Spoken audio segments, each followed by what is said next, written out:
आज की इस क्लास में हम बात करने वाले हैं भाषा के बारे में। जैसा कि हमारे देश में इंग्लिश की एक हवा है और जो इंग्लिश है वह केवल केवल शहरों में ज़्यादा चलती है, परंतु उसका असर देखने को गांव में मिल रहा है। अब जितने भी गार्जियन हैं या माता पिता हैं वह यह चाहते हैं कि हमारे बच्चे जितना हो सके उतना ज़्यादा अंग्रेजी जानें। यहाँ पर बच्चों को छोटे से ही इस लेवल की तैयारी कराई जाती है ताकि वह अंग्रेजी में और ज़्यादा स्ट्रांग हो जाए। जबकि असली बात यह है कि जो बच्चा है वह अपनी जो मातृभाषा है उसमें अच्छे से सीख पाएगा। वैसे अगर देखा जाए तो मातृभाषा का अर्थ यह हुआ वह बोली जो आपकी माँ बोलती हो, उसे बोलते हैं मातृभाषा। मातृ मतलब माँ और माँ जो भाषा बोलती है वह बोली। तो जाहिर सी बात है हमारे देश में इतनी सारी भाषाएं हैं, 22 भाषाओं को मान्यता प्राप्त है संविधान की अनुसूची के अंदर।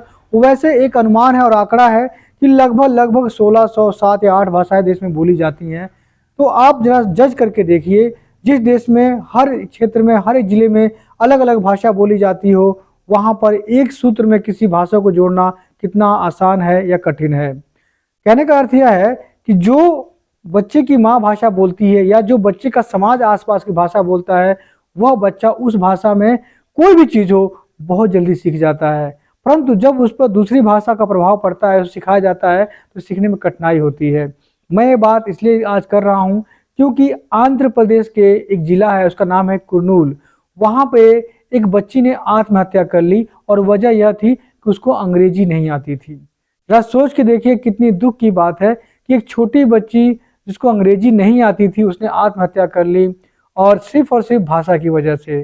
क्या बच्ची का कसूर था? उसका कसूर यह तो नहीं था कि वह देश में पैदा हो गई जहाँ पे अंग्रेजी हर जगह मान किया जा रहा है और अंग्रेजी को टैलेंट माना जा रहा है। बेशक उसको अपनी भाषा में वो ज्ञान आता हो, परंतु यह उससे अपेक्षा की जा रही है कि वह अंग्रेजी में उसका अनुवाद करे या अंग्रेजी में उस बातों को कहे या अंग्रेजी में किसी को सुनाए। अब बिना सोच के देखिए, जिस बच्ची की परवरिश उस माध्यम में या उस परिवेश में नहीं हुई है, तो आप बताइए वह भाषा को कैसे सीखेगी।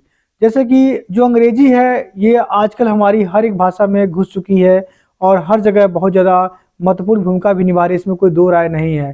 परंतु हमें यह भी देखना पड़ेगा कि क्या हमारे देश के बच्चे सिर्फ भाषा की वजह से आत्महत्या कर लेंगे?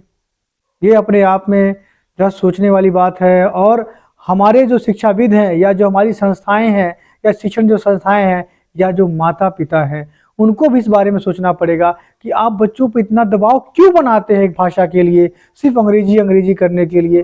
और इससे क्या होता है, बच्चे सही सीख नहीं पाते हैं और आत्महत्या तक कर लेते हैं, जैसा कि इस लड़की ने कर लिया है। माता पिता इस बात को समझे कि बच्ची को वह चीज़ आना चाहिए, भाषा कोई मैटर नहीं होना चाहिए।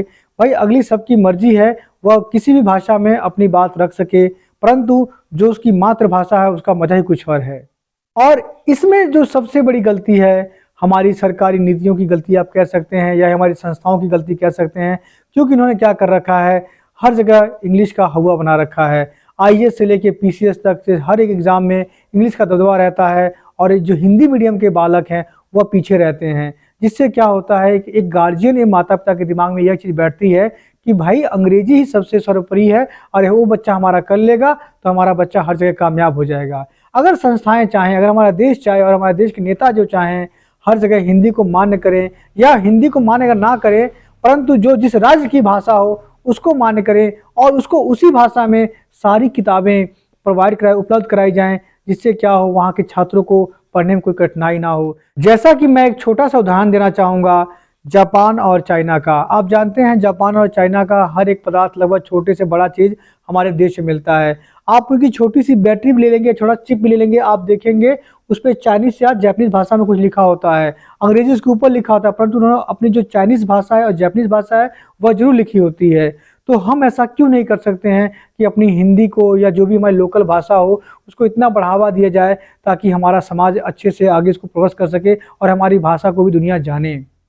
परंतु हम हिंदी दिवस तो जरूर मनाते हैं और मातृभाषा दिवस जरूर मनाते हैं, सब लोग अपनी अपनी राज्य अपनी अपनी भाषा का दिवस मनाते हैं, परंतु उस भाषा का दिवस मनाने से फ़ायदा क्या हुआ जब आप बच्चों को उच्च शिक्षा में या बच्चों के जीवन में बदलाव लाने वाली चीज़ों में उसको शामिल नहीं कर पाएंगे, तो इतनी सब जो भाषाएं हैं उसका क्या फ़ायदा, इतने सारे प्रोग्राम करने से क्या फ़ायदा।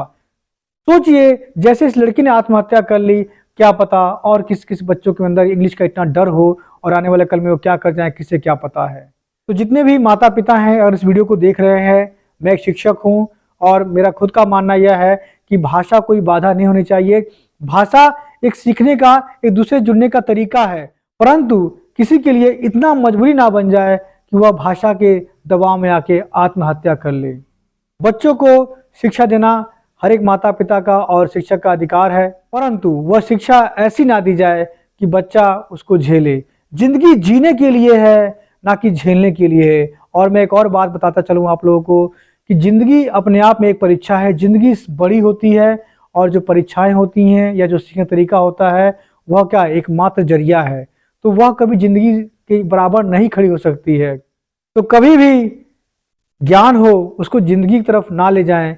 ज्ञान जिंदगी का हिस्सा है, जिंदगी नहीं है। जिंदगी में बहुत कुछ है। जो लोग अनपढ़ हैं या जो लोग ज्ञान नहीं पाए हैं, जिंदगी वो भी जीते हैं। तो जिंदगी जीना ज़्यादा जरूरी है। ज्ञान पाना तो हमारा अपना अपना नसीब है, हमें कोशिश करती रहनी चाहिए। और मिल गया तो अच्छी बात है, नहीं मिले तब भी हमें आगे बढ़ते रहना चाहिए। परंतु कोई भी माता पिता अपने बच्चों पे या अध्यापक इतना दबाव ना बनाए कि वह बालक आत्महत्या करने के लिए मजबूर हो जाए। यह था एक छोटा सा टॉपिक जिसमें हमने आज चर्चा किया। अगर आपको अच्छा लगा हो तो इसको ज़्यादा शेयर करिएगा, लाइक करिएगा और कमेंट करिएगा।